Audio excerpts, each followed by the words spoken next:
बिस्मिल्लाहिर्रहमानिर्रहीम। सब तारीफ़ें अल्लाह ताला के लिए और लाखों करोड़ों दुरूद और सलाम रसूल पाक सल्लल्लाहु अलैहि वसल्लम पर। सबसे पहले तो मैं शुक्रिया अदा करता हूँ अल्लाह की तकदीम के अराकीन का, शाह साहब का, सदर साहब का, जनरल सेक्रेटरी साहब का, बाकी सारे मेरे अजीज अराकीन, जिनका कि आपने मुझे इस काबिल समझा कि मैं इस अच्छी महफिल में अच्छे लोगों के सामने आऊँ और कुछ बातें कर सकूँ। सबसे पहली बात जो दो बातें मेरे ध्यान में आ रही हैं, नंबर एक जो है सोशल वर्क। सोशल वर्क एक ऐसी चीज़ होती है जिसमें ذاتی तौर पर कोई मुफाद नहीं, कोई फ़ायदा नहीं मिलता, हाँ आखिरत में ज़रूर फ़ायदा मिलता है। तो सोशल वर्क जो है वो तो कुरान करीम ने हमें इसका सबक दिया हुआ है। जिस वक्त अल्लाह ताला की दात पाक ने फरिश्तों को मुखातिब करके कहा कि मैं अपना एक नायब इस दुनिया में भेजना चाहता हूँ, तो फरिश्तों का वो मुकालमा है कि जी ये तो दंगा फसाद करेगा, ये करेगा, खून बहाएगा। तो अल्लाह ताला ने फरमाया कि जो मैं जानता हूँ वो तुम नहीं जानते। तो नायब हम कुरान करीम पढ़ते हुए बड़े तेज़ी से इस लफ्ज़ को ऊपर से निकल जाते हैं, लेकिन अगर सही तरीके पर देखें तो नायब का मतलब क्या है। मिसाल के तौर पर अगर शाह साहब कहते मसलन ये चार्ज हैं, ये हेड हैं, ये अपने नायब को एक पॉलिसी देंगे कि भाई तुमने इस पॉलिसी के ऊपर चलना है, तो नायब की ये जरूरत नहीं है कि वो उस पॉलिसी को बदले। अगर वो बदलेगा तो नायब नहीं रहेगा।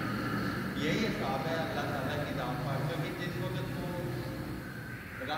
रब्बुल आलमीन तमाम जहानों का पालने वाला, ज़ाती मफाद कोई नहीं है अल्लाह ताला का। तो नायब जब वो भेजता है तो उसका मतलब ये है कि मेरे नायब जो हैं वो मेरी पॉलिसी को अडॉप्ट करें, मेरी पॉलिसी को अडॉप्ट करें। जिस तरह अल्लाह ताला बगैर किसी गर्ज के, बगैर किसी ज़ाती मफाद के वो हर एक को दे रहा है, खिला रहा है, रिज़्क़ दे रहा है, हर चीज़ें दे रहा है, जानवरों को भी दे रहा है, इंसानों को भी दे रहा है। इसी तरह उसके नायब की ये ड्यूटी आ जाती है कि वो जो है वो भी अल्लाह ताला की मखलूक की खिदमत करे, जिस तरह अल्लाह ताला खिदमत कर रहा है। अल्लाह ताला की दात पाक ने जो कुछ बनाया है वो इंसान के लिए बनाया है, और इंसान को गाइडलाइन देने के लिए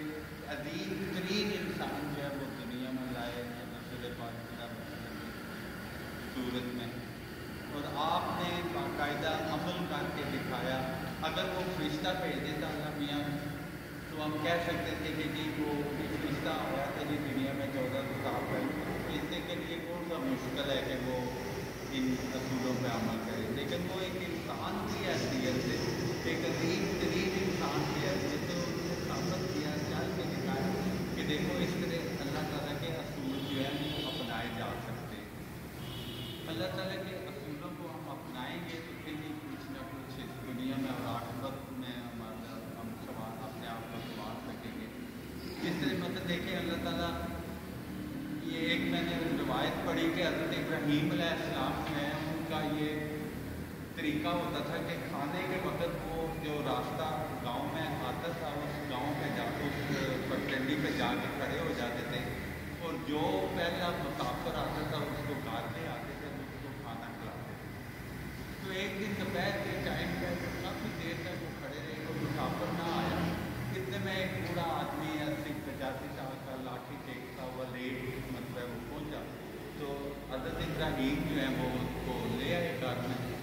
जो कोई खाने के लिए तैयार था वो उस बाबा जी के आगे रखा, तो वो उन्होंने खाना शुरू कर दिया। खाना शुरू कर दिया तो हज़रत इब्राहीम अलैहिस्सलाम ने कहा कि आपके उस वक्त के मुताबिक आपने अल्लाह ताला का नाम नहीं लिया, बिस्मिल्लाह नहीं पढ़ा कि आपको खाना खाने से पहले। तो वो बाबा जी कहने कि मैं तो अल्लाह को मानते ही नहीं। जिस वक्त बाबा जी ने यह कहा कि अगर आप नहीं मानते, मतलब मैं नहीं मानता, तो हज़रत इब्राहीम अलैहिस्सलाम ने उनके आगे से प्लेट उठा दी। उन्होंने कहा कि फिर ठीक है, अगर अल्लाह को नहीं मानते तो खाना मैं नहीं चुन देता खाने के लिए। वो बाबा लाठी ले के बाहर निकल गया। باہر نکل گیا تو وہی ناظرین کہ ابراہیم میں تو 85 سال سے اس کو دے رہا ہوں، اگر وہ مجھے نہیں مانتا تو 85 سال سے میں اس کو دے رہا ہوں تو وہ پھر حضرت ابراہیم واپس باہر گئے، اس کو منا کے لایا کہ نہیں واپس بیٹھ کے کھا لے گا۔ تو اللہ تعالیٰ نے اپنی پالیسی تو یہ دی ہے سوشل ورکر کے لیے کہ جہاں آپ کو تکلیف بھی ہو، آپ کی بےزتی تو ہوتی ہے، کیونکہ میں نے دیکھا ہے پچھلے کچھ سالوں میں کہ سب سے پہلا جو طبقہ ایک سوشل ورکر کو ملتا ہے وہ یہ ملتا ہے پبلک کی طرف سے، کھانے پینے کا طریقہ ہے جی رہنے چلے آئے کھاتے تھے اور ایش ہو جاتے، لیکن یہ ساری باتیں سننی پڑے گی، اپنا ضمیر آپ اس کو مطمئن رکھیں تو اللہ تعالیٰ آپ کے ساتھ ہوگا انشاءاللہ۔ سوشل ورک یہ دیکھ لیں، آپ خود ہی بتا رہے تھے، میں نے بھی وہ جگہ دیکھی ہے کہ اس زمانے میں بھی 2-4 دفعہ میں گیا ہوں، وہ چھوٹا سا ایک گیرج نماز دکان کے جانا علاج شروع ہوا تھا، آج شہر کی مین روڈ پہ آپ کا جو ہے وہ اپنا کام کر رہے ہیں اور دن ب دن ترقی کر رہے ہیں، یہ ساری اللہ کی دین ہے۔ جیسے یہ اپنے بٹ صاحب کو پتہ ہے کہ القاسم ذہنی معذور بچوں کا جس وقت ہم نے شروع کیا تھا، میں نے صرف 40,000 روپیز جو ہے وہ اکٹھے کرتے کرتا ہے، وہ میں نے ان کے حوالے کیا کہ آپ نے شروع کریں۔ ابھی وہی کا جو ہے القاسم انسٹیٹیوٹ جو ہے بنانا کرتے ہیں تو تقریباً 4-5 کروڑ کی مالیت ہے۔ تو سوشل ورک میں جو ہے وہ اپنے آپ کو قربان کرنے، اپنی خواہشات کو، اپنی جذبات کو قربان کرنے، دوسرے کے آپ سے پوچھیں، دوسرے کی مدد کے لیے۔ دوسرا میں جو آپ کی سمجھ تلاشی کرنا چاہوں گا وہ 25 دسمبر کے حساب سے ہے کہ اللہ تعالیٰ کی ذات پاک جس وقت کسی قوم، کسی ملک، کسی علاقے سے کوئی کام لینا چاہتی ہے تو وہاں اس کے مطابق کوئی نہ کوئی ہستی جو ہے وہ کام بھیجتی ہے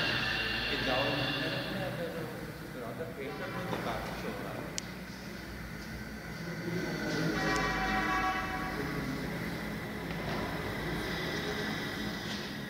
بڑے صغیر میں جو حالت تھی مسلمانوں کی، اس کے لیے اللہ تعالیٰ کی ذات پاک نے قائد اعظم رحمۃ اللہ علیہ جیسی ہستی، علامہ اقبال جیسی ہستی، مولانا ظفر علی خان، مولانا محمد علی جو شوکت علی، اس قسم کی ہستیوں کو بھیجا،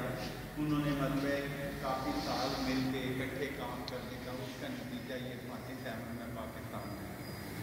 اگر ہم غور کریں تو پاکستان کی اگر تاریخ کا آپ دیکھ لینا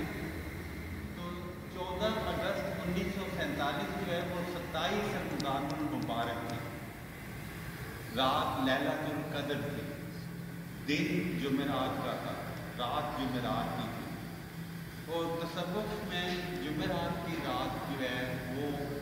عبادت کے لیے بہت بڑا درجہ رکھتی ہے۔ جمعرات کی رات اور پھر لیلۃ القدر دونوں متفق ہوئی تو پاکستان بن گیا۔ 23 مارچ 1953 کو جس وقت آپ نے یوم جمہوریہ وغیرہ کا اعلان کیا تو 23 عیسوی سال کے لحاظ سے 23 مارچ کو جنگ احد ہوئی تھی۔ تو یہ دیکھیں یہ متفق جو ہوتی ہیں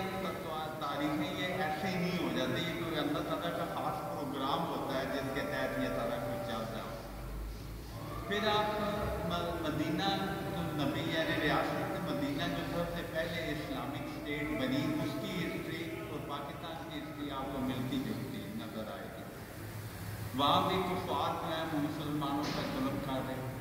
وہاں بھی ہجرت جو ہے وہ کرنی پڑی، اس وقت بھی مسلمانوں کو بڑی بڑی تکلیفیں اٹھانی پڑی، یہاں بھی یہی حساب تھا۔ یہ اس جیلم شہر میں آپ کو حلفاً یہ بتا رہا ہوں کہ جس وقت پاکستان بن رہا تھا یا بننے والا تھا، میری عمر اس وقت تقریباً 10 سال کی تھی، تو میں نے اپنے آنکھوں سے، مجھے اچھی طرح یاد ہے، میں گورنمنٹ ہائی اسکول جو مطلب آپ اس وقت برانچ کہلاتی تھی، ابھی ہائی اسکول بن گیا ہے، چودھری الطاف